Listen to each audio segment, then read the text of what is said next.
신앙을 하다 보면 하나님과의 관계가 친밀해지고 또 하나님의 역사하심을 다양하게 경험하게 됩니다. 이때 하나님과의 관계에서 형성되는 많은 것들을 하나님의 은혜라 합니다.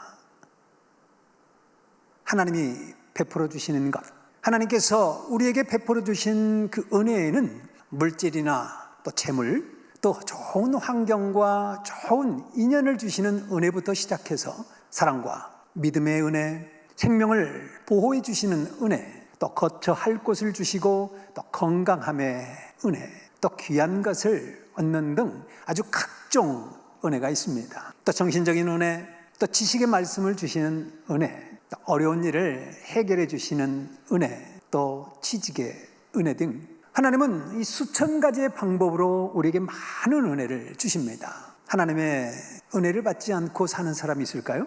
내가 알든 모르든 우리는 모두 하나님의 은혜를 받고 살아가고 있는 것입니다. 그러나 사람들은 대개 은혜를 아주 쉽게 잊고 삽니다. 아주 큰 은혜를 입었어도 그때만 잠깐 반응할 뿐 자기 삶에 빠져 결국 받은 은혜를 잊어버립니다. 그러고선 또 받기만을 원합니다. 자기에게 위기나 어려운 문제가 있을 때는 하늘까지 닿도록 아주 애원하며 평생 하나님을 위해 살겠다고 맹세까지 하지만 그때뿐인 경우가 많습니다. 예수님 때도 그러했습니다. 예수님이 10명의 문둥병자를 고쳐주었는데 단 한 명만이 예수님께 돌아와 감사 인사를 드렸습니다. 그것도 사마리아 이방인이었죠.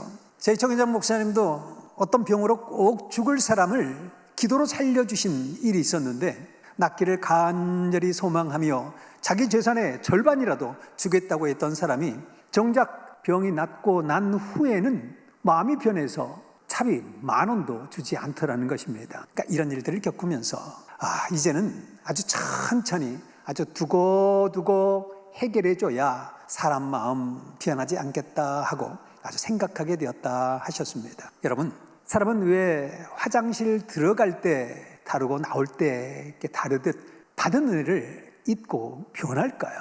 은혜를 잊는 이유는 아쉬운 것이 없어졌기 때문입니다. 이제 받은 고통이 없어지니 편하게 다른 생각을 하면서 거기에 빠져 살아가기 때문입니다. 성경에도 이런 사람들에 대해 그 은혜를 일부러 잊으려 함이라 기록하고 있습니다. 일부러 잊는다. 아쉬운 게 없으니 잊는다 라는 말입니다. 사람들은 은혜를 받으면 생각하기를 자기가 잘해서 또 생활 중에 우연히 얻었거나 또 사람들이 베풀어 줬다라고 하는데 물론 그렇게 얻은 것도 있지만 하나님이 직접 주시기도 하시고 또 사람을 신분권으로 쓰고 주시기도 한다는 것을 꼭 알아야 합니다. 하나님은 이 지구에 살고 있는 사람보다도 더 많은 천사와 또 땅에 하나님을 믿고 사는 수많은 사람들, 그리고 바람과 물과 또 지진 등의 자연 현상과 만물, 그리고 추위와 더위 등 이 기후와 불과 공기와 이 중력권을 통해서 또 동물들과 생물들을 통해서 우리를 도우시며 은혜를 주시고 또 꿈이나 영을 통해 은혜를 주시기도 하십니다. 이처럼 모든 것으로 은혜를 베풀어 주시는 전지전능하신 하나님이심을 모르니 사람이 변하는 것이고 은혜가 끊어지게 되는 것입니다. 그러니 하나님은 우리에게 은혜를 잊지 말아라, 잊으면 죽는다 하고 말씀하십니다. 은혜를 잊으면 하나님과의 관계성이 끊어지기 때문에 그렇습니다. 사람과의 관계에서도 베푼 은혜를 잊으면 이 관계가 지속되지 않듯이 하나님도 그러하시다 생각하면서 항상 고맙고 감사한 마음으로 사랑으로 대하며 은혜 생활을 해야 하는 것입니다. 하나님이 우리에게 은혜를 주시는다는 것은 또 하나님께서 우리에게 은혜를 주시는 목적은 받고 편하게만 살라는 것이 아닙니다. 하나님께서 은혜가 남아서 그냥 주심도 아닙니다.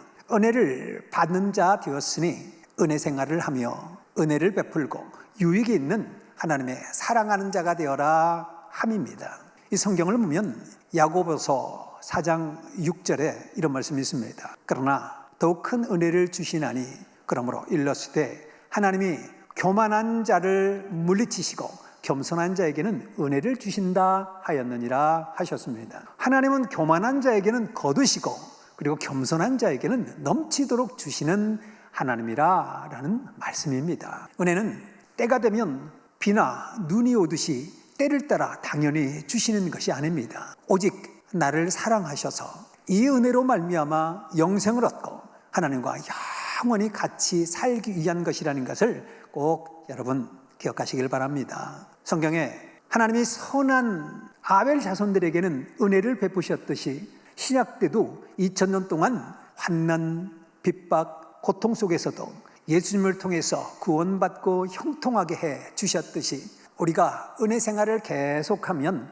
후손까지 잘되고 형통하게 해 주신다는 것입니다. 그것이 은혜를 우리에게 주시는 목적입니다. 그럼 하나님의 은혜 중에 여러분 가장 큰 은혜는 무엇일까요? 하나님을 보여주는 것입니다. 이는 일생에 한 번 있을까 말까 한 은혜입니다. 구약의 모세도 하나님의 등만 봤다고 했습니다. 이 성경의 중심 인물들도 하나님을 보았다 하는 자가 없었습니다. 요한복음 1장 1절을 보면 태초에 말씀이 하나님과 함께 계셨으니 이 말씀은 곧 하나님이시라. 우리가 눈으로 그리고 영으로 못 봐도 우리가 하나님의 말씀을 들으면 곧 그것이 은혜입니다. 말씀이 하나님이기 때문입니다. 새벽에 일어나 기도하게 해주시는 것도 은혜이고 또 기도할 때 깨닫게 해주심도 은혜입니다. 또 가장 큰 은혜는 하나님 성령 주를 잊지 않고 사는 것입니다.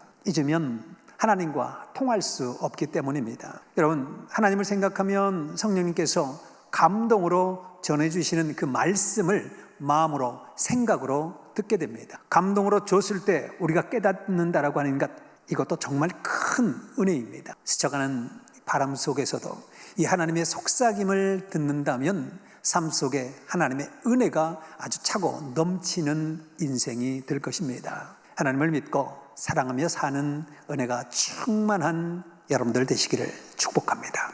감사합니다.